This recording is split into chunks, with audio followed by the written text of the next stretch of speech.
आज लोक सेवा दिवस पर इस कार्यक्रम में उपस्थित माननीय मुख्यमंत्री श्री भजनलाल शर्मा जी, हमारे सीनियर कोलीग आदरणीय अनिल स्वरूप जी, मेरे साथी अधिकारी आदरणीय अरिजित बनर्जी, आदरणीय डीजीपी उत्कल रंजन साहू जी अभी प्रोटोकॉल में गए हैं, थोड़ी देर बाद हमें ज्वाइन करेंगे। DG HCM RIPA madam Shreya Guha ji, secretary administrative reforms department, जो नोडल डिपार्टमेंट है सिविल सर्विसेज डे के फंक्शन को आयोजित करने के लिए, मैडम उर्मिला राजौरिया, यहाँ उपस्थित मेरे सभी साथी अधिकारीगण, कुछ हमारे सम्माननीय रिटायर्ड अधिकारी गण भी दिख रहे हैं तो उनका भी स्वागत, और ऑनलाइन जुड़े हुए हमारे सभी जिलों से और अन्य लोकेशन से हजारों सिविल सर्वेंट लोक सेवक जो इस फंक्शन में आज आए हैं, हमारे मीडिया साथी, देवियों और सज्जनों, सबसे पहले मैं लोक सेवा दिवस 2025 के उपलक्ष्य में आप सभी का हार्दिक स्वागत एवं अभिनंदन करता हूं और बहुत बहुत शुभकामनाएं प्रेषित करता हूं। आज ही के दिन 1947 में जब आईएएस के बैच को सरदार पटेल एड्रेस कर रहे थे मेटकाफ हाउस में, जब ट्रेनिंग होती थी आईएएस की मसूरी एकेडमी में शिफ्ट होने से पहले, तब जो उनका ऐतिहासिक स्टेटमेंट था, the steel frame of India, civil services को उन्होंने स्टील फ्रेम की संज्ञा दी थी। और आज 78 वर्ष बाद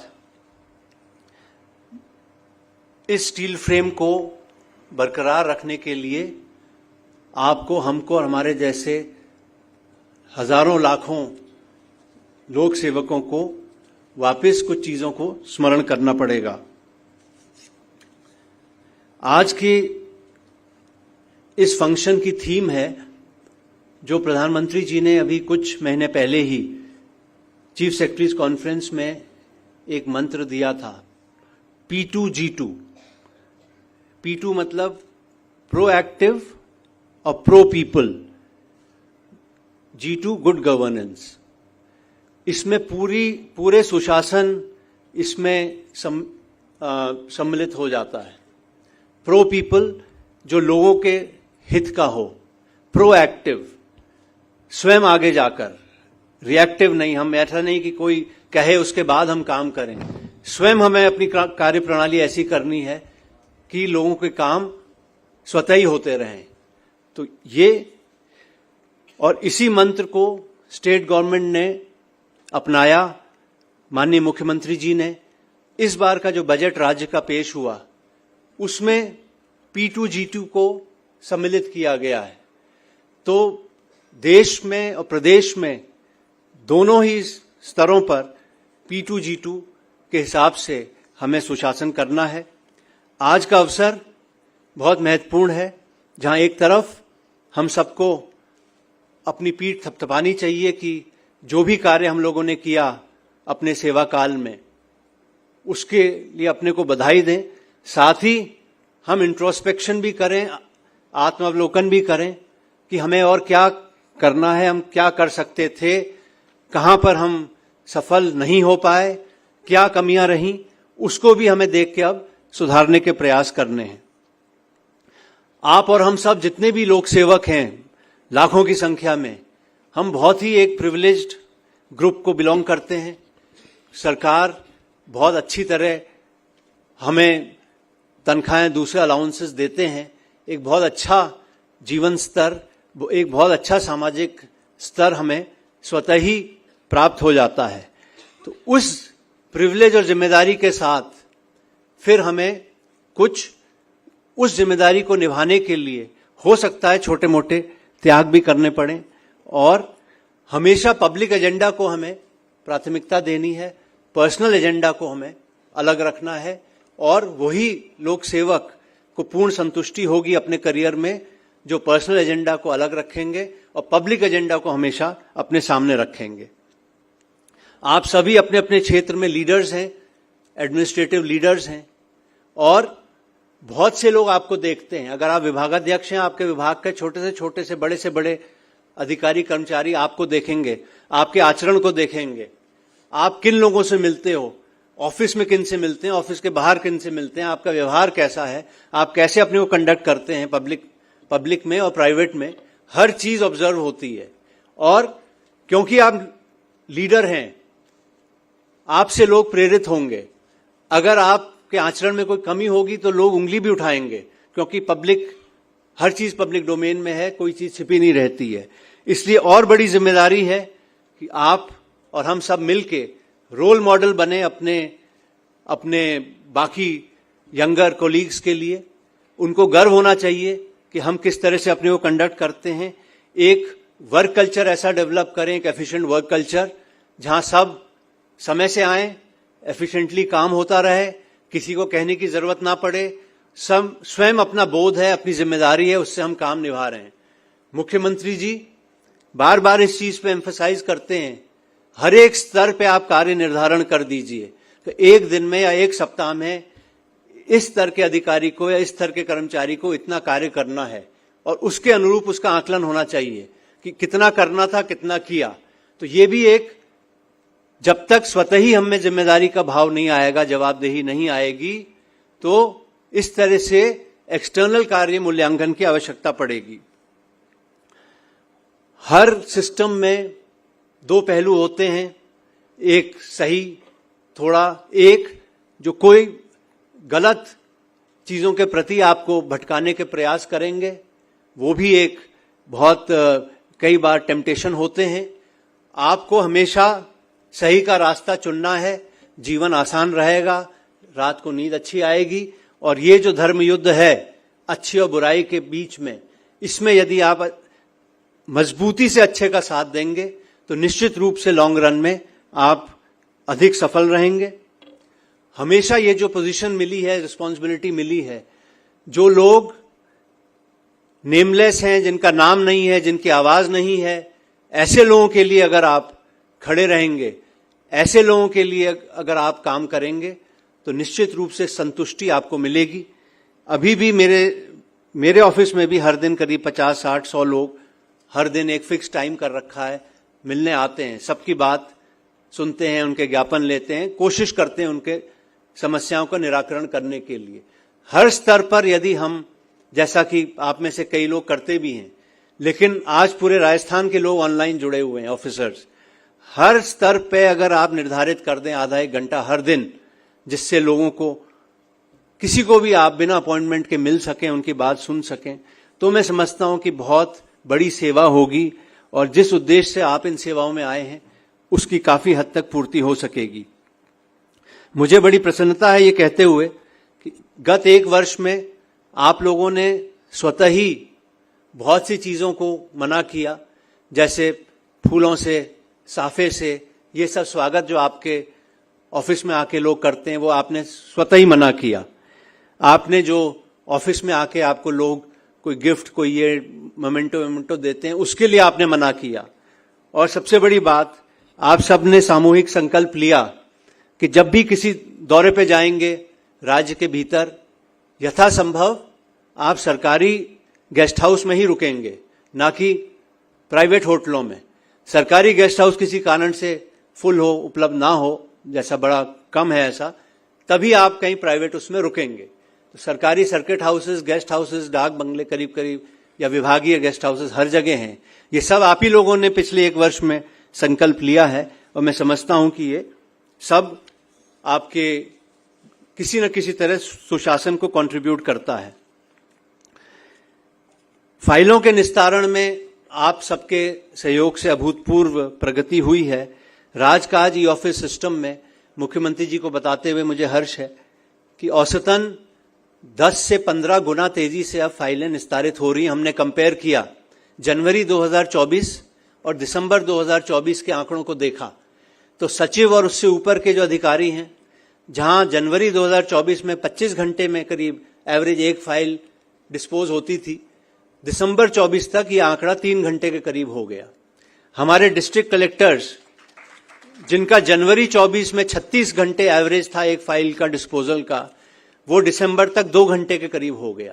इसी तरह डिविजनल कमिश्नर्स हैं, दूसरे ऑफिसर्स हैं, हर विभाग ने बहुत ज्यादा तेजी अपने डिस्पोजल में लाए हैं, और ये सब एक तरह से सुशासन के प्रति ये हमारी प्रतिबद्धता दर्शाता है।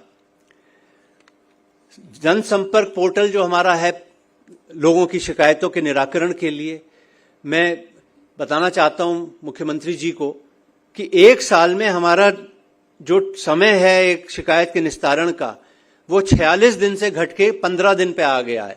1/3, मतलब पहले 46 दिन में जो शिकायत का निस्तारण होता था 15 दिन में होने लगा।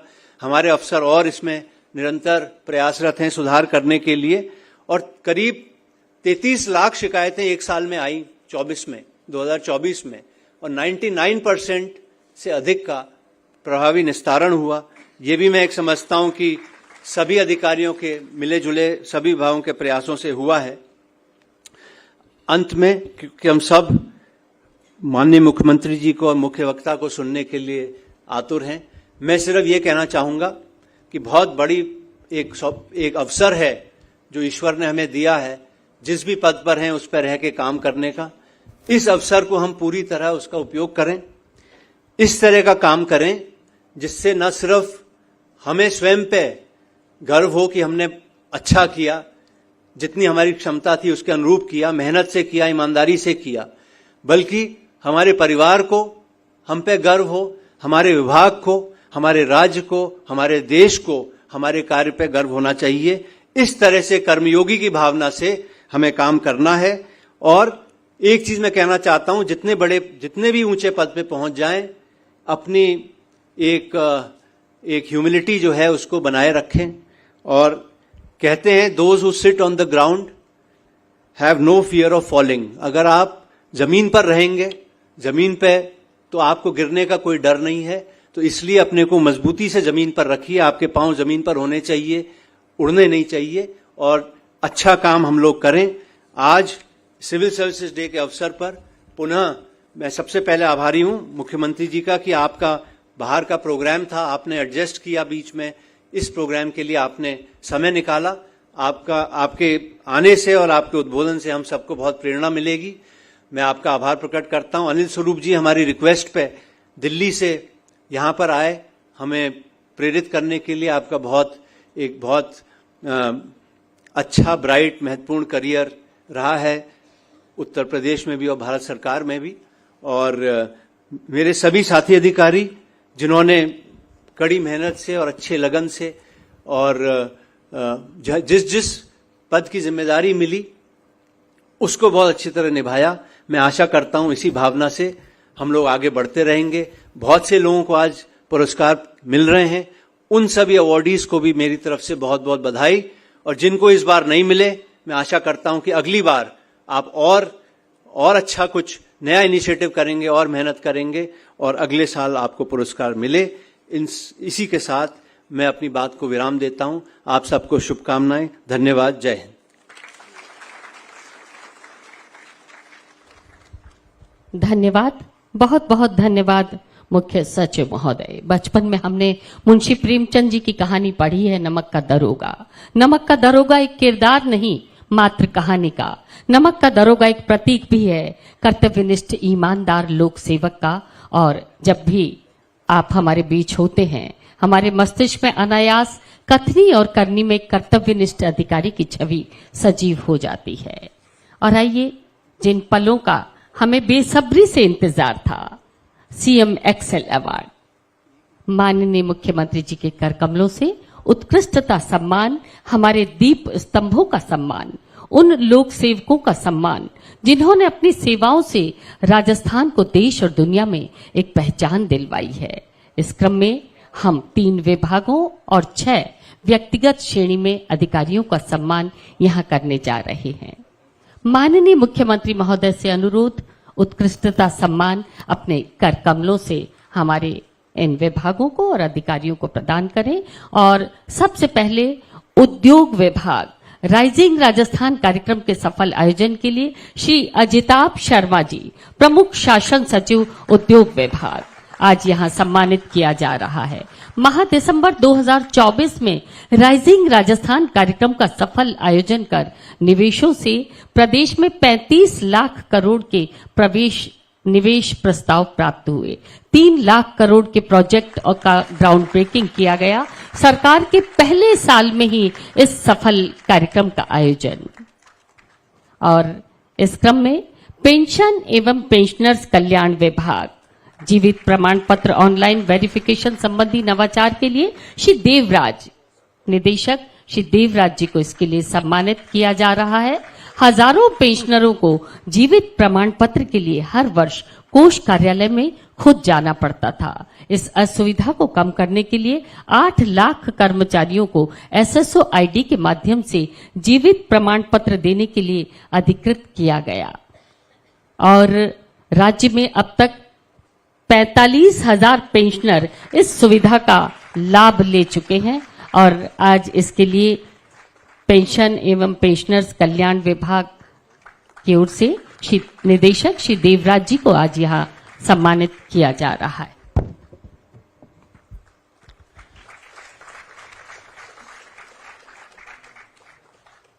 R&T medical college Udaipur, doctor Vipin Mathur, मेरा अस्पताल मेरी जिम्मेदारी, इस नवाचार के लिए आज R&T मेडिकल कॉलेज उदयपुर का ये सम्मान ग्रहण कर रहे हैं doctor Vipin Mathur.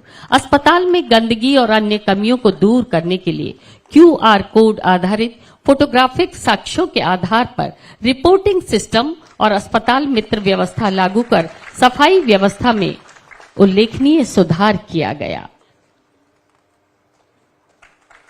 R&T medical college Udaipur.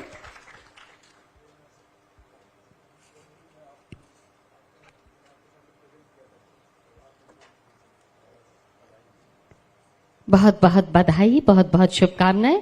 और आइए अब करते हैं मुख्यमंत्री उत्कृष्टता सम्मान व्यक्तिगत श्रेणी।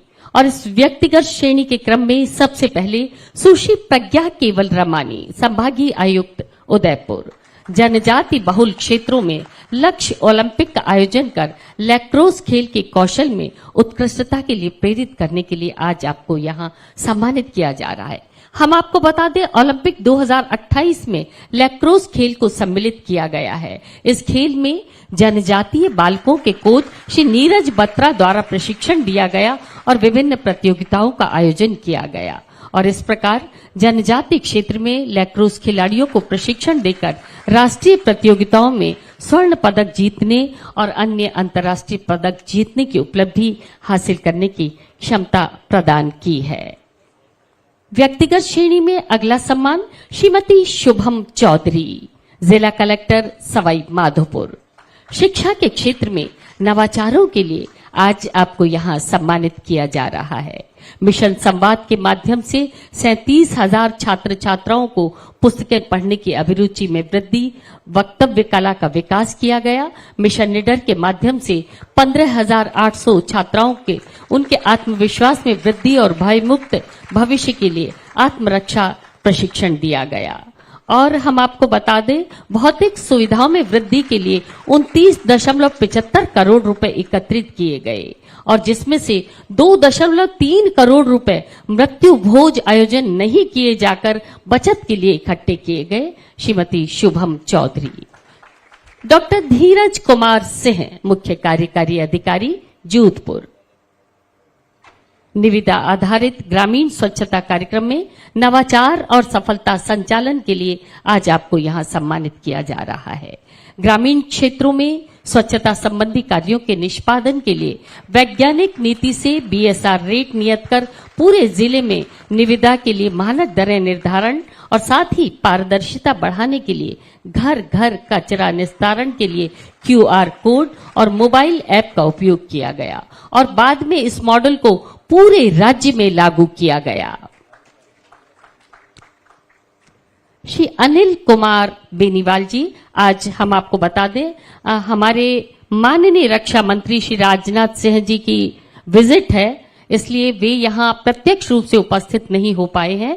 ये व्यक्तिगत श्रेणी में सम्मान श्री अनिल कुमार बेनीवाल जी, पुलिस अधीक्षक सिरोही, ऑपरेशन परवाज और महिला बीट सिस्टम संचालित करने के लिए आज यहाँ उनका सम्मान। सिरोही जिले के विद्यालयों में ऑपरेशन परवाज के माध्यम से विद्यालयों को बाल अधिकार, बाल श्रम, यौन उत्पीड़न, बाल विवाह, चाइल्ड हेल्पलाइन के बारे में जानकारी दी गई और जनजाति क्षेत्रों में बैठकें कर समाज के लोगों को बुराइयों से दूर रहने की शपथ दिलवाई गई। और व्यक्तिगत श्रेणी में अगला सम्मान श्री मानस सिंह, उप वन संरक्षक, भरतपुर।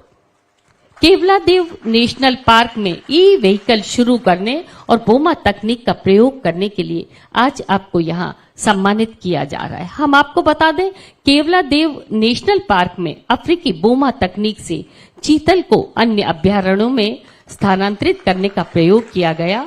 घास के मैदान विकसित किए गए, पारिस्थितिक संतुलन बढ़ा और साथ ही पार्क में ई रिक्शा का उपयोग किए जाने से पर्यावरण शुद्धता बरकरार रहने के साथ स्थानीय लोगों के रोजगार में वृद्धि की गई। अगला सम्मान इस श्रेणी में श्रीमती सुमन मालीवाल, जेल अधीक्षक, बीकानेर।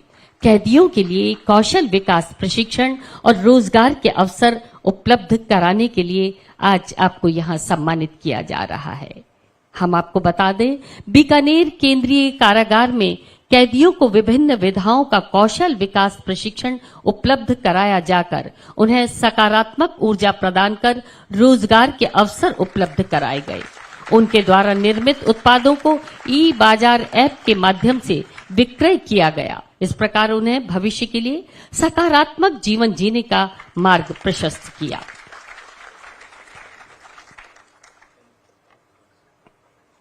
ये थे मुख्यमंत्री उत्कृष्टता सम्मान। और अब राजस्थान संपर्क पोर्टल पुरस्कार, और इस क्रम में सबसे पहले 4 विभागों का सम्मान और 9 व्यक्तिगत सम्मान है। सबसे पहले कृषि विभाग, श्री वैभव गालरिया, प्रमुख शासन सचिव कृषि विभाग। श्री वैभव गालरिया, प्रमुख शासन सचिव को वर्ष 2024 में कृषि विभाग में पदस्थापन के दौरान संपर्क पोर्टल पर लोक शिकायतों के प्रभावी समाधान में राहत संतुष्टि प्रतिशत में सर्वाधिक वृद्धि के लिए आज यहां पुरस्कृत किया जा रहा है। प्रशस्ति पत्र प्रदान कर अगला सम्मान नगर निगम जयपुर ग्रेटर श्रीमती रुक्मणी रियार, आयुक्त। श्रीमती रुक्मणी रियार, आयुक्त, नगर निगम जयपुर ग्रेटर। वर्ष 2024 में संपर्क पोर्टल पर लोक शिकायतों के प्रभावी समाधान द्वारा औसत निस्तारण समय में उल्लेखनीय कमी को सुनिश्चित करने के लिए आज यहां सम्मानित किया जा रहा है। निदेशालय स्थानीय निकाय श्री सुरेश कुमार ओला, आयुक्त। श्री सुरेश कुमार ओला को वर्ष 2024 में निदेशालय स्थानीय निकाय में निदेशन और पदेन संयुक्त शासन सचिव के पद पर पदस्थापन के दौरान संपर्क पोर्टल पर लोक शिकायतों के प्रभावी समाधान, औसत निस्तारण समय में उल्लेखनीय कमी सुनिश्चित करने के लिए आज यहां सम्मानित किया जा रहा है। State health insurance agency Rajasthan Shrimati Priyanka Goswami, मुख्य कार्यकारी अधिकारी। श्रीमती प्रियंका गोस्वामी, मुख्य कार्यकारी अधिकारी, state health insurance agency Rajasthan को वर्ष 2024 में संपर्क पोर्टल पर लोक शिकायतों के प्रभावी समाधान में राहत प्रतिशत में सर्वाधिक वृद्धि के लिए आज यहां सम्मानित किया जा रहा है।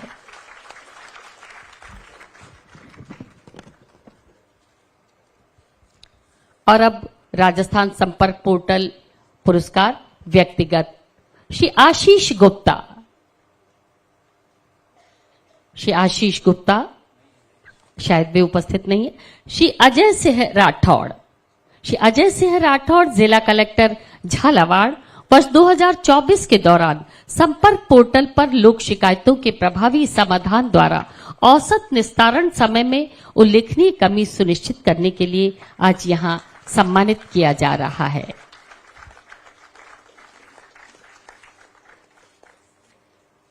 श्री गौरव अग्रवाल, श्री गौरव अग्रवाल, जिला कलेक्टर जोधपुर, वर्ष 2024 के दौरान संपर्क पोर्टल पर लोक शिकायतों के प्रभावी समाधान द्वारा औसत निस्तारण समय में उल्लेखनीय कमी सुनिश्चित करने के लिए आज यहां आपको सम्मानित किया जा रहा है। श्री गौरव अग्रवाल, जिला कलेक्टर जोधपुर।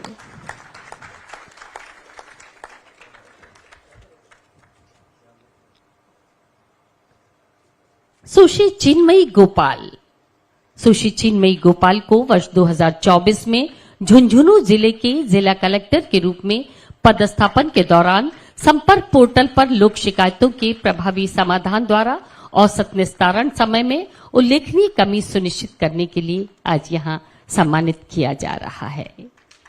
सम्मान ग्रहण कर रही हैं सुश्री चिन्मयी गोपाल। श्री कमरुल जमान चौधरी, श्री कमरुल जमान चौधरी को वर्ष 2024 में सीकर जिले के जिला कलेक्टर के रूप में पदस्थापन के दौरान संपर्क पोर्टल पर लोक शिकायतों के प्रभावी समाधान द्वारा औसत निस्तारण समय में उल्लेखनीय कमी सुनिश्चित करने के लिए पुरस्कृत किया जा रहा है। श्री बाल मुकुंद असावा, डीडवाना कोचामन जिला कलेक्टर के रूप में पदस्थापन के दौरान संपर्क पोर्टल पर श्री बाल मुकुंद असावा को वर्ष 2024 में लोक शिकायतों के प्रभावी समाधान संपूर्ण राज्य में न्यूनतम औसत समय में करने पर आज यहां सम्मानित किया जा रहा है। डॉक्टर निशांत जैन, बाड़मेर जिला के जिला कलेक्टर के रूप में पदस्थापन के दौरान संपर्क पोर्टल पर लोक शिकायतों के प्रभावी समाधान द्वारा औसत निस्तारण समय में उल्लेखनीय कमी सुनिश्चित करने के लिए आज आपको यहां सम्मानित किया जा रहा है। श्रीमती अंजलि राजौरिया, श्रीमती अंजलि राजौरिया जिला कलेक्टर प्रतापगढ़ को संपर्क पोर्टल पर वर्ष 2024 के दौरान लोक शिकायतों का प्रभावी समाधान करते हुए राज्य में सर्वाधिक संतुष्टि प्रतिशत से आम जन को राहत प्रदान करने पर पुरस्कृत किया जा रहा है।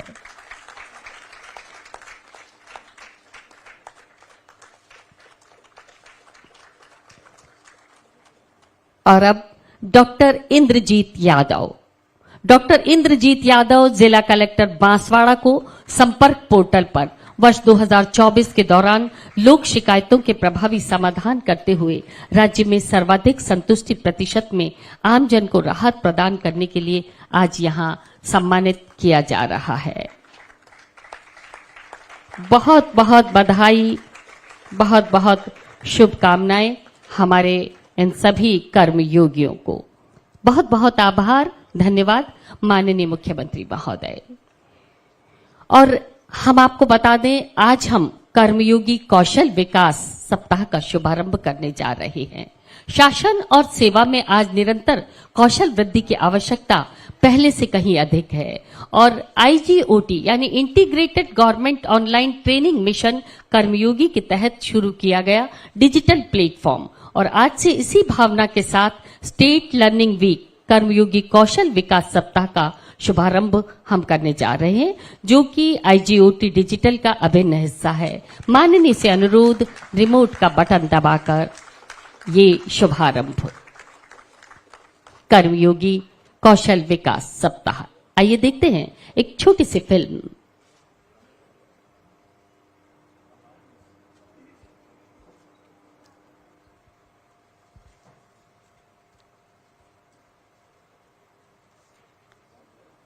ये शुभारंभ और ये एक छोटी सी फिल्म इस कर्मयोगी कौशल विकास सप्ताह की। राजस्थान इस दिशा में अग्रणी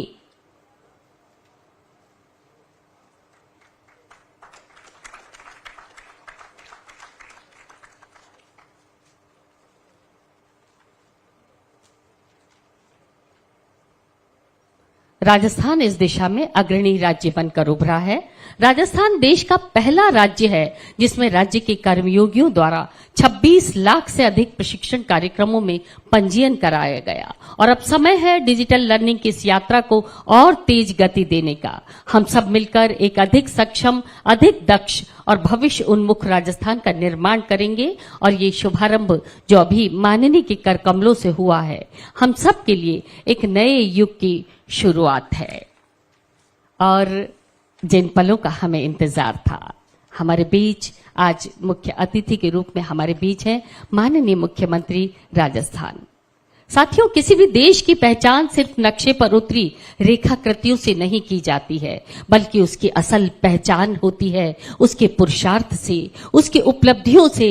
और राजस्थान के शिखर की उपलब्धियों को जब हम देखते हैं और इन उपलब्धियों के साथ जब हम मौजूदा नेतृत्व को देखते हैं, संवेदनशीलता को देखते हैं, तो अपने आप को सौभाग्य से भरा पाते हैं। अनुरोध करना चाहेंगे माननीय मुख्यमंत्री महोदय से अपना उद्बोधन, अपना उत्प्रेरण, अपना आशीर्वचन हमें प्रदान करें। माननीय मुख्यमंत्री राजस्थान सरकार श्री भजनलाल शर्मा जी।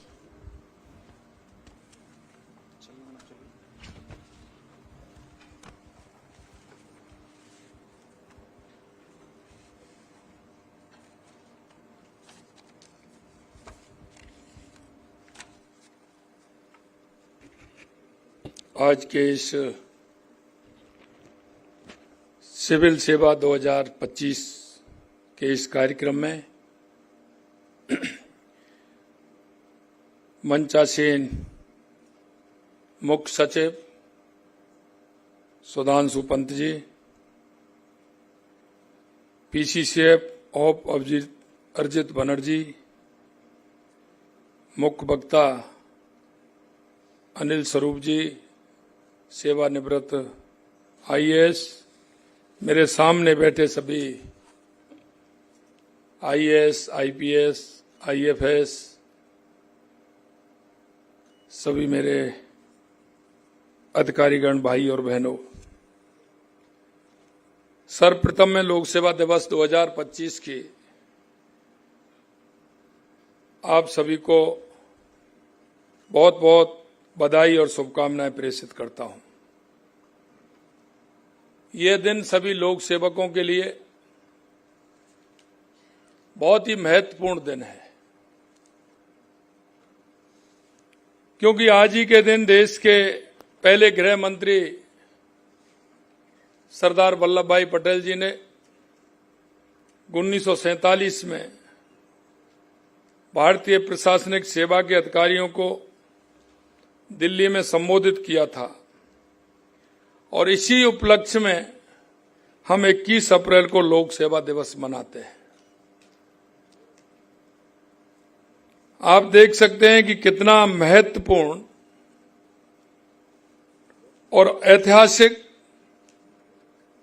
यह दिन है,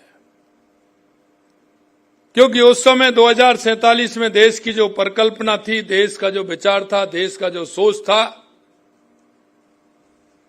वे उस ओर इंगित करता है। और उन्होंने अपने ऐतिहासिक भाषण में लोक सेवकों को स्टील फ्रेम अर्थात देश की शासन व्यवस्था की रीढ़ कहा था, और यह वास्तविकता है। आज के समय में और उस समय उन्होंने कहा था, मेरे को कोई अंतर नजर नहीं आता। ये जो उन्होंने कहा वो ही आज के परिदृश्य में है। लोक सेवा दिवस मनाने का उद्देश्य लोक सेवकों के योगदान को पहचान कर उनको सम्मानित करने का भी है और उन सम्मानित होने वालों से प्रेरणा लेने का भी है। मैं अच्छे कार्य हेतु सीएम एक्सीलेंस अवार्ड एवं लोक शिकायत निवारण के क्षेत्र में उत्कृष्ट कार्य करने वाले समस्त पुरस्कृत लोक सेवकों को बधाई देता हूं तथा उनके उज्जवल भविष्य की कामना भी करता हूं।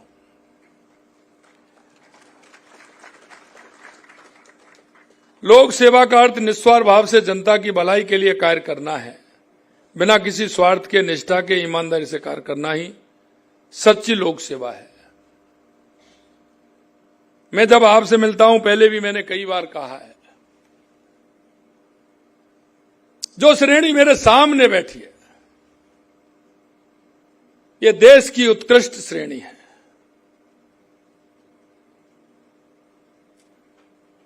जब इसका विचार 1947 या उससे पहले जब उन मनीषियों के दिन में यह विचार आया होगा, उन्होंने इसका सिलेक्शन कैसे होगा, यह कोई ऐसे ही नहीं किया होगा। उन्होंने चिंतन, मनन, मंथन करने के बाद यह बात निकली होगी कि हमारे लोक सेवक कैसे होने चाहिए और वो किस प्रक्रिया से निकलते हुए हमारे इस राष्ट्र की भावना को देखते हुए हमारे राष्ट्र को कैसे आगे बढ़ा सकते हैं। अब देखिए उनके मन में क्या क्या कल्पनाएं आई होंगी उस समय की, और उन्होंने आपके बारे में क्या क्या सोचा होगा। मेरे भाई और बहनों, मैं इतना कहना चाहता हूं कि विरासत में जो हुआ है, उन्होंने जो किया है, उसको संभालने की जरूरत आज की इस पीढ़ी को है। ये दिवस तो मनाते हैं, लेकिन मैं एक बात और आपसे कहना चाहता हूं। कोई दिवस साल के अंदर 1-2 दिवस ऐसे भी तय हों जिस पर हमारा मंथन हो, चिंतन हो कि हम राष्ट्र के लिए समर्पित भाव से ऐसे कौन कौन से मान बिंदु हैं जिन पर आज के परिदृश्य में काम करने की आवश्यकता है। कौन सोचेगा? हम सब आपको ही सोचना है। हम दुनिया के सबसे बड़े लोकतंत्र, सबसे बड़े प्रजातंत्र के लोग हैं। इस प्रजातंत्र की बुनियादी ढांचों को मजबूत करने का काम हम सब का बनता है, और लोक प्रशासन का ज्यादा बनता है। इसलिए मैंने कहा है कि 1-2 दिन ऐसे सुनिश्चित किए जाएं जिससे हमारे काम का भी आंकलन हो, देश के परिदृश्य के बारे में भी आंकलन हो कि हम कहां हैं, आगे हमें कैसे करना है, क्या करना है, इन सारी बातों को भी हमें ध्यान रखना है। लोक सेवकों के कर्तव्य जनता की समस्याओं का संवेदनशीलता के साथ सुनना, उनका तेजी से कानून, संविधान, नियम अनुसार कार्य करते हुए पारदर्शिता के साथ समाधान करना भी बहुत आवश्यक है। कभी कभी हम देखते हैं कि हमारे काम की दिशा बदल जाती है, क्योंकि हमारा काम ऑल राउंड है। कहीं हम किसी से छिप नहीं सकते, हम सबकी जवाबदेही होती है। और जवाबदेही का पालन हम कैसे करें, यह हमें सुनिश्चित करना होगा। मेरा मानना है कि लोक प्रशासन में तकनीकी और डिजिटल सेवाओं का अधिकतम उपयोग करना चाहिए। भ्रष्टाचार मुक्त जवाबदेह प्रशासन की दिशा में काम करना चाहिए। सुशासन नाम बड़ा प्यारा है। मन में सुशासन कहते ही कई तरह के भाव हमारे अंदर स्वयं आ जाते हैं, मन के अंदर से स्फुट होते हैं। लेकिन सुशासन, लेकिन उस पर विचार करके काम करना, ये अंतर आत्मा के मन में जब तक दृढ़ इच्छा शक्ति नहीं होगी, हम नहीं कर सकते। नागरिकों के साथ संवाद बनाए रखना चाहिए, चाहे हमें किसी भी पद पर कार्यरत हों। हमारा लक्ष्य जनसेवा होना चाहिए।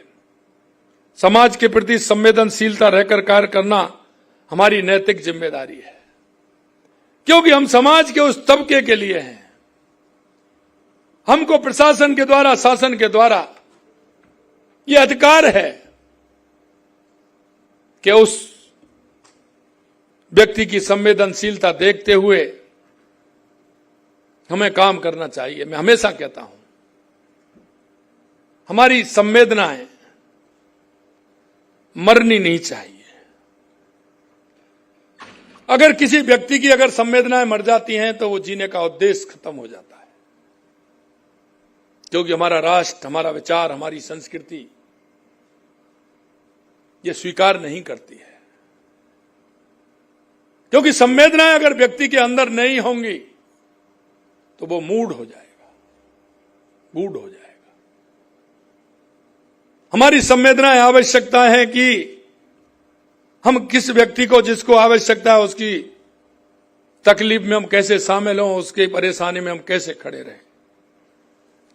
इसलिए मैं ये बात भी कहना चाहता हूं कि जो आपके पास आ रहा है वो आपके पास क्यों आ रहा है? वो दो रूप लेकर के आपके पास आ रहा है। या तो वो आपके पास अभाव में आ रहा है। अगर वो आपके पास अभाव में आ रहा है तो आप सौभाग्यशाली हैं। उसके अंतर के मन को देखिए कि वो अभाव में आ रहा है और आपके पास आ रहा है। शायद वो और किसी से नहीं कह पाए तो हम अपने आप को सौभाग्यशाली मानते हैं। हमें अपने आप को सौभाग्यशाली मानना चाहिए। अगर वो अभाव में आ रहा है, अगर वो आपके भाव में आ रहा है तो आप महासौभाग्यशाली हैं कि उसमें आपके प्रति इतना बड़ा मन और इतना बड़ा भाव उसके अंदर आपके प्रति है कि वो आपके भाव के अंदर आ रहा है। और मित्रों, आप ये दो परिस्थितियों में देख लेना, या तो व्यक्ति आपके पास अभाव में आएगा या आपके भाव में आएगा। चार बात कहीं आपके बारे में सुनेगा कि बहुत अच्छे लोग हैं, बहुत अच्छे व्यक्ति हैं, तो इस मन से आएगा कि वे अच्छे लोग हैं, तो वो आपके भाव से आएगा, और आपके दायित्व से आएगा तो वो अभाव में आएगा। एक और है जो अंतिम है कि वो आपके प्रभाव में भी आएगा। अभाव, भाव और प्रभाव। उसको लगेगा कि इसमें मेरी जो ये समस्या है उसका प्रभावी ढंग से कौन निदान कर सकता है। मैं वहां जाऊंगा तो निश्चित रूप से मेरा समाधान होगा। इसीलिए हमने एक लोक सेवक के रूप में हमें हमारा काम उस भाव और संवेदनशीलता के साथ हमें करना चाहिए। हमारे Mahatma Gandhi, Sardar Vallabhbhai Patel, doctor Bhimrao Ambedkar, doctor APJ Abdul Kalam जैसे महान व्यक्तित्व, उनसे हमें सेवा भाव सिखाना चाहिए। कभी कभी मैं कहता हूं, क्योंकि जब हमने नियुक्ति पत्र हमारे नए युवाओं को दिए थे तो मैंने कहा कि उनके साथ एक कर्तव्य बोध का एक पत्र भी देना चाहिए, और वो कर्तव्य बोध का पत्र हमने उनको दिया। देखिए, जब तक हमारे कर्तव्य का वैसे सभी जानते हैं, लेकिन कुछ बात ऐसी होती है तो लगातार स्मरण करानी चाहिए, स्मरण करानी चाहिए। स्मरण करने से क्या होता है, मन के व्यक्ति के भाव उससे ठीक होते हैं।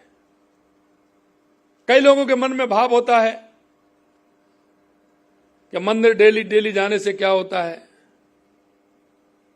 लेकिन आप सभी को पता है जब जाते हैं तो कोई ना कोई मन का भाव ऐसा होता है कि कहीं हम जा रहे हैं, हमारे मन में कोई सोच है तो वो बदल जाती है। यही स्मरण की बात होती है। जब हम बार बार स्मरण कराते हैं तो व्यक्ति के भाव बदलते हैं, और जब भाव बदलते हैं तो व्यक्ति के जीवन की दिशा भी बदलती है। सही कह रहे थे हमारे सीए साहब, ये वास्तविकता है। ये जीवन की वास्तविकता है। स्वीकार करने नहीं करने की बात मैं इसलिए नहीं कहता हूं, यह मन की बात होती है। आपके मन में एक छोटी सी बात कहो तो आपकी रातों की नींद खराब कर देगी। आपके मन में घूम घूम के वही विचार आएगा। मित्रों, मैं इसलिए कहना चाहता हूं, ईश्वर ने हमें मनुष्य का जन्म दिया है, उसके बाद आप अपनी मेहनत से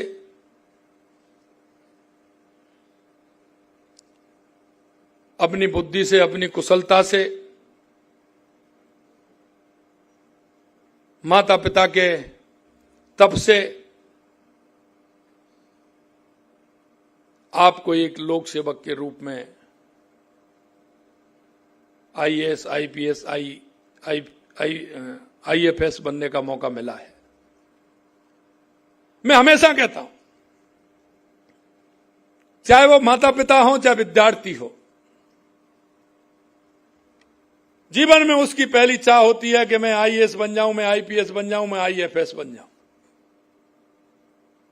हर माता पिता के मन में होती है कि मेरा बेटा आईएएस बन जाए, आईएफएस बन जाए, आईपीएस बन जाए। हर स्टूडेंट के मन में होती है, उसका जीवन का लक्ष्य होता है। वो जीवन का लक्ष्य होता है। उस लक्ष्य के साथ हमें आगे बढ़ते हुए क्या करना चाहिए, यह भी लक्ष्य होना चाहिए। ईश्वर ने आप जो बनना चाह रहे थे वो बनाया।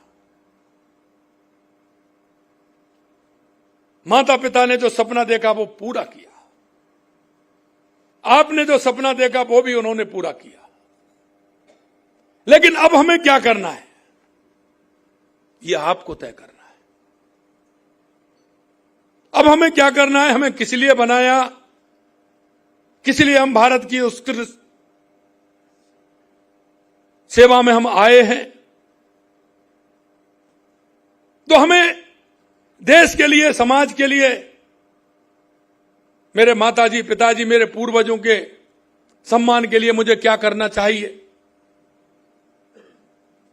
ये मेरे मन में अगर विचार रहेगा तो रात की नींदें भी ठीक आएंगी, किसी तरह से एक दिक्कत भी नहीं होगी। और नहीं तो मैं देखता हूं कि कई लोग मेरे सामने आते हैं, मैं कई बार उनको देखता हूं, मन में कुछ होता है लेकिन चिंता उनको बहुत सताती है, चिंता बहुत सताती है। और चिंता का कारण कोई और नहीं होता है, हम स्वयं होते हैं।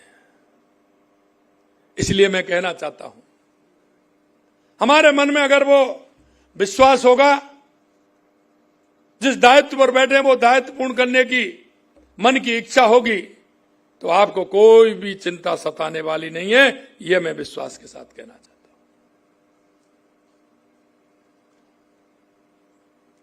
हमारे राष्ट्र के यशस्वी प्रधानमंत्री श्री नरेंद्र मोदी जी का भी संपूर्ण जीवन लोक सेवार्थ राष्ट्र को समर्पित रहा है। राज्य सरकार लोकहित, त्वरित एवं भ्रष्टाचार मुक्त प्रशासन की संकल्पना हेतु पूर्ण रूप से प्रतिबद्ध है।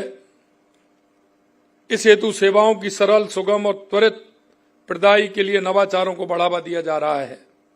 राज्य सरकार द्वारा निवेश और रोजगार के अवसर बढ़ाने के लिए एक जिला एक उत्पादन नीति, नई पर्यटन नीति, एकीकृत स्वच्छ ऊर्जा नीति, नवीन खनिज नीति जैसी महत्वपूर्ण नीतियां जारी की गई हैं। मुझे खुशी है कि ग्राम स्तर तक ई फाइल प्रणाली को लागू कर दिया गया है तथा सभी विभागों में ऑनलाइन पेपरलेस कार्य हो रहा है। लेकिन इसका मूल्यांकन कौन करेगा, इसकी मॉनिटरिंग कौन करेगा? मैं हमेशा कहता हूं कि हम कोई भी कार्यक्रम करें, कोई भी योजना लाएं, उस योजना का आंकलन करने का, मूल्यांकन करने का, उसकी मॉनिटरिंग करने का प्रभावी कार्य भी हमें उसके साथ में जोड़ना चाहिए। क्योंकि हमारे काम का आंकलन, कई बार कहते हैं एक साल में हो, 6 महीने में हो। मैं आपसे इतना कहना चाहता हूं, आप अपने काम का आंकलन अगर प्रतिदिन करने लग गए तो महीने, 2 महीने, 6 महीने, साल भर करने की आवश्यकता नहीं है। आपका काम का प्रतिदिन सिर्फ 5 मिनट, सिर्फ 5 मिनट काम होने के बाद, ऑफिस के बाद, आप एक ही काम कि आज का मेरा काम लोक सेवक होने के नाते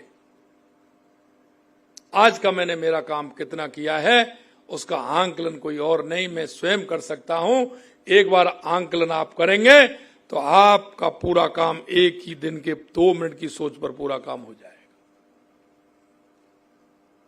कभी हम अगर इस बात की चिंता करने लग गए तो बहुत बड़ा काम हमारे जीवन को भी सुगम बनाता है और लोक सेवक के रूप में भी एक सच्चे सिपाही की तरह हमको काम करने का मौका मिलता है, जिससे आमजन के कार्यों के निस्तारण में तेजी आई है एवं इससे आमजन लोक सेवकों के समय एवं श्रम की बचत हो रही है तथा कम समय में अधिक कार्य निस्तारण हो रहा है। इसके लिए मैं आप सभी को बहुत बहुत बधाई देता हूं, शुभकामनाएं देता हूं। जन अभियोगों का निराकरण सुशासन का एक अभिन्न अंग है।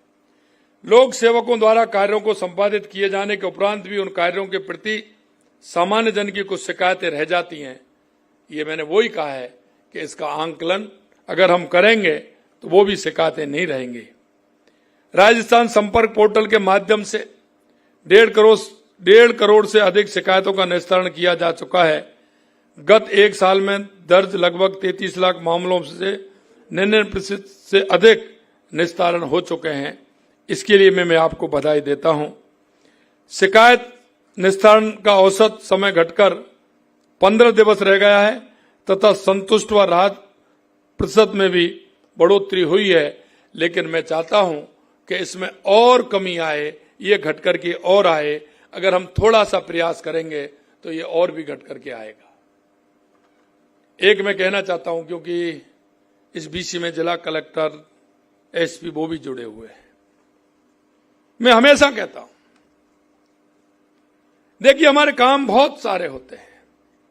आपको लगता होगा कि इतना समय मैं कैसे निकालूं, लेकिन मुझे लगता है वो काम ऐसे हैं कि जो आपके काम का समय का भी निर्धारण करेंगे और आपके उस समय में से वो समय भी निकल करके आएगा।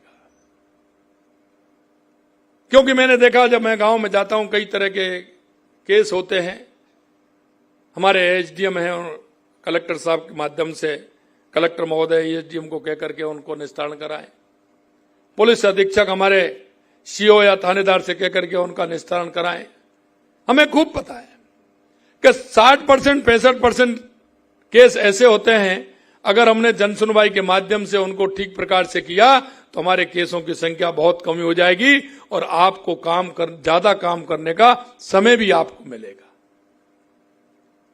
हम क्या करते हैं कि एक दिन हमने कर ली, फिर 2 महीने गई, 1.5 महीने हमने नहीं की। आप अगर उसका रूटीन बना लेंगे, हां पहले समय जरूर लोग ज्यादा आएंगे, लेकिन जैसे जैसे आप समाधान करेंगे उनकी संख्या घटती हुई चली जाएगी। कोई भी हो, संख्या घटती हुई चली जाएगी। निस्तारण का काम भी आपका बढ़ जाएगा। इसलिए मैं कहना चाहता हूं कि आप जन सुनवाई के माध्यम से 1 घंटा निर्धारित करें और निर्धारित करते हुए उन समस्याओं का समाधान और समाधान के लिए भी आप उनकी मॉनिटरिंग के लिए भी एक व्यक्ति लगाएं कि हमारी इतनी समस्याएं, उनमें से समाधान कितने का किया। यह आंकलन आवश्यक है। समस्या सुनना और उनका आंकलन करना, दोनों में अंतर है। मैं इतना ही कहना चाहता हूं कि अगर आप आंकलन करेंगे तो आपको संतुष्टि भी होगी और आपको लगेगा कि मैंने ये काम किया है और जनता का काम बहुत ही सुगम तरीके से हो रहा है। एक हम 25 दिसंबर को सुशासन सप्ताह भी मनाते हैं। राजस्थान का देश के शीर्ष 3 राज्यों में उसका काम आया है, लेकिन सुशासन पर फिर मैं थोड़ी देर कहना चाहूंगा आपसे, क्योंकि मैं वरिष्ठ लोगों से भी कहना चाहता हूं, हमारा परिवार हो, हमारा समाज हो, हमारा लोक सेवक हो, कुछ चीजें जो नई पीढ़ी आती है वो बड़े लोगों से सीखते हैं। बड़े लोगों से सीखते हैं, लेकिन उसमें सीखने में दो बात होती हैं। अच्छी बात होती है, उसको पहले सीखते हैं। अच्छी का भाव क्या है क्या नहीं है, यह मन का आंकलन है। लेकिन लोक सेवक के लिए जो कुछ बातें सीखनी चाहिए, नीचे वाली पीढ़ी को जो हमें इंगित करना चाहिए, क्योंकि जैसा परिवार में माताजी पिताजी करेंगे, दादा दादी जी करेंगे, वही संस्कार हमारे छोटे बच्चों को मिलेंगे। कभी कभी मैं देखता हूं जो हमारे अधिकारी नए नए आते हैं, बिल्कुल साफ क्लीन कोरे कागज की तरह आते हैं। वो आपकी स्याही की इजाजत मांगते हैं। इजाजत क्या मांगते हैं कि वो आपसे सीखते हैं कि मुझे कौन सी स्याही चलानी है, कब चलानी है।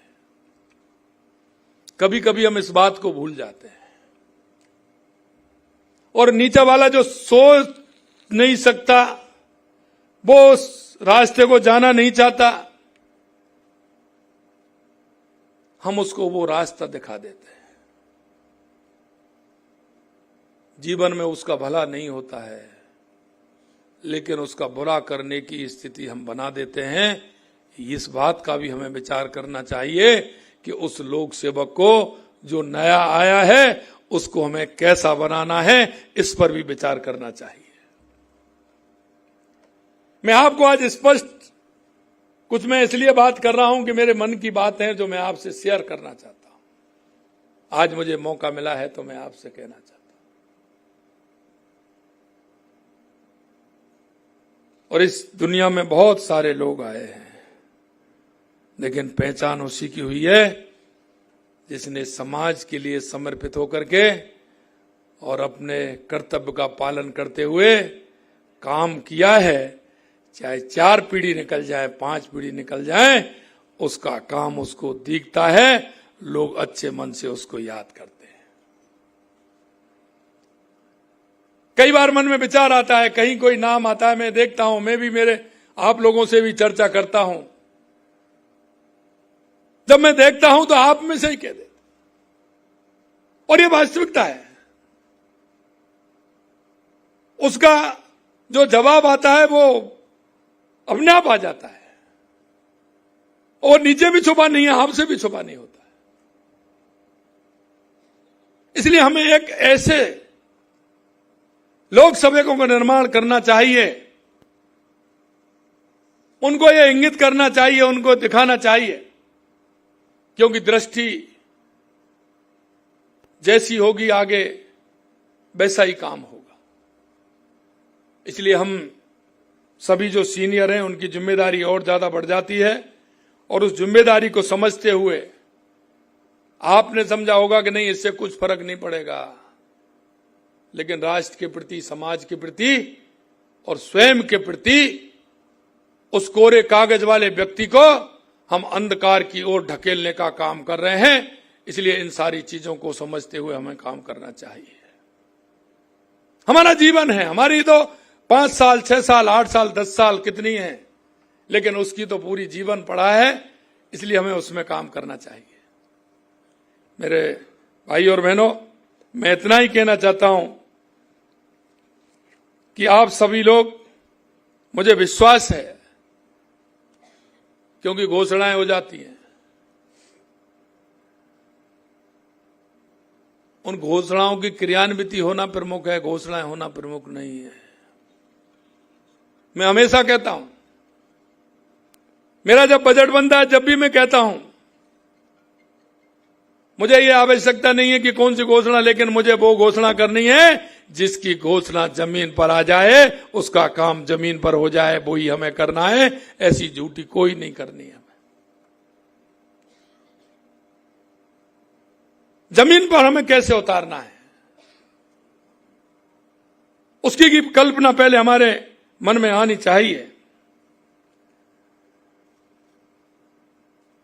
कई हमारे ऐसे विषय हैं जिनमें अच्छा काम आपने किया है। माननीय प्रधानमंत्री द्वारा किए गए एक पेड़ मां के नाम अभियान से प्रेरित होकर राजस्थान में हरियाले राजस्थान का अभियान चला था, और आप सभी लोगों ने जिस हिसाब से मेहनत की, वो अभियान हमारा पूरा हुआ और हमने 7 करोड़ पौधे लगाने का काम किया। इसके लिए भी मैं आपको बधाई देता हूं, क्यों आपने जिस तरह की योजना बनाई और उसमें काम हुआ। 7 करोड़ 22 लाख पौधे लगाए गए थे। इस वर्ष वो हमने 10 करोड़ पौधे लगाने का अभियान लिया है, इसलिए उसकी तैयारी भी हम सबको अभी से करनी पड़ेगी। राज्य में निवेश को प्रोत्साहन कर रोजगार सृजन एवं राज्य की अर्थव्यवस्था को मजबूत करने के उद्देश्य से 9 से 11 दिसंबर 2024 को rising Rajasthan global investment summit Jaipur में आयोजित किया गया, जिसमें निवेशकों द्वारा 35 लाख करोड़ रुपए से अधिक के एमओयू आए। लेकिन मैं धन्यवाद देना चाहता हूं कि आपने 3 महीने के अंदर 3 लाख करोड़ रुपए के एमओयू ग्राउंड ब्रेकिंग करके आप सबने अच्छा काम किया। इसके लिए मैं आपको बधाई देना चाहता हूं। हमारी सरकार द्वारा एमओयू को सफलतापूर्वक धरातल पर उतारने के लिए निवेशकों से समन्वय कर उन्हें पूर्ण सहयोग प्रदान किया जा रहा है, और मुझे विश्वास है कि आगे अगर इसी तरह से चला तो निश्चित रूप से हमारे राइजिंग राजस्थान में जो एमओयू हुए थे उनको हम नीचे उतारने का काम करेंगे। विकसित राजस्थान 2047 सिर्फ एक सपना नहीं बल्कि हमारा संकल्प है। इसके लिए हम ये सुनिश्चित कर रहे हैं कि हमारे प्रदेश के हर क्षेत्र में बिजली, पानी, सड़क जैसी बुनियादी सुविधाएं मजबूत हो और हमारा प्रदेश समृद्धि की ओर तेजी से अग्रसर हो।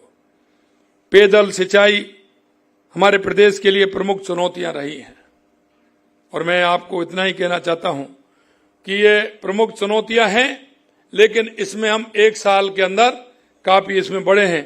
लेकिन हमने इस दिशा में ठोस कदम उठाए, चाहे राम जल सेतु, यमुना जल समझौता हो, जैसे प्रोजेक्टों को गति मिली है ताकि पेयजल सिंचाई के लिए भरपूर जल मिल सके। चाहे हमारी इंदिरा गांधी नहर हो, उसके लिए 34 करोड़ रुपए का बजट दिया है, उसका काम भी हो रहा है। तो वहां हमारे बहुत सारे जिलों को, हनुमानगढ़, गंगानगर, बीकानेर, नागौर, जैसलमेर, फलौदी, बाड़मेर तक उसका पानी का लाभ उसको भी मिलेगा। जल जीवन मिशन के अंदर वर्षों से अटके पड़े काम को तेज पूरा किया गया। करोड़ रुपए के कार्य संपन्न हुए, जिससे गांव-गांव तक पानी पहुंचने का काम हो रहा है। और जो 5 साल में जिस तरह से उसकी गति हुई थी जेजेएम की, उसको सुधार करके आगे हम कैसे बढ़ सकते हैं, इसमें भी हम काम कर रहे हैं। सिर्फ पानी नहीं, हम प्रदेश की सड़क संरचना को भी सुदृढ़ कर रहे हैं। गांव में अटल पथ, 9 ग्रीन फील्ड हमने लिए हैं। रिंग रोड, ब्रिज निर्माण में ऐसा नेटवर्क तैयार कर रहे हैं जो लोगों की जिंदगी आसान बनाए और व्यापार, पर्यटन और कृषि को नई ऊर्जा देगा। इन सभी प्रयासों का उद्देश्य है कि राजस्थान की तस्वीर और तकदीर बदलना है। मैं आपसे इतना ही कहना चाहता हूं कि इन सारे कामों को करने के लिए हम सभी को मेहनत करनी होगी।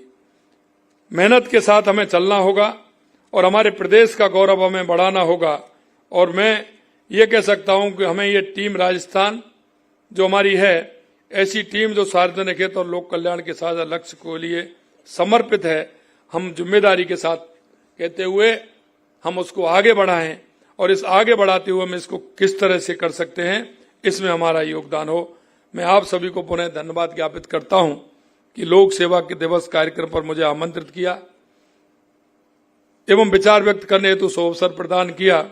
एक बार फिर से राज्य के समस्त लोक सेवकों को ईमानदारी, कर्मनिष्ठा, पारदर्शिता, कुशलता व समर्पण भाव से लोक सेवा के कार्य करने हेतु शुभकामनाएं प्रेषित करता हूं। और अंत में इतना ही चाहता हूं कि जो हमारी परिकल्पना है, समाज के अंतिम व्यक्ति तक पहुंचना हमारा उद्देश्य है।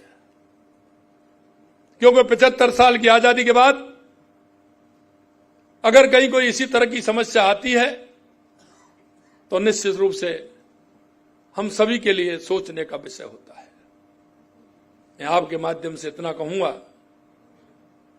कि अंतिम पंक्ति में जो व्यक्ति खड़ा है, जिसको हमारी योजनाओं की आवश्यकता है, उसका लाभ वो कैसे ले सकते हैं, हम उसका लाभ कैसे दे सकते हैं, सुगमता के हिसाब से हम काम कर सकते हैं।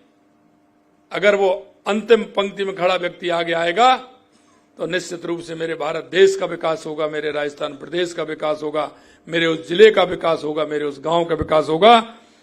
इसी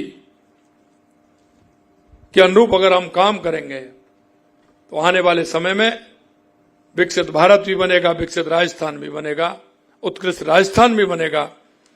इतना ही मैं आप सभी से कहना चाहता हूं। पुनः आप सभी को बहुत बहुत शुभकामनाएं, बहुत बहुत शुभकामनाएं। जय हिंद, जय भारत, जय राजस्थान।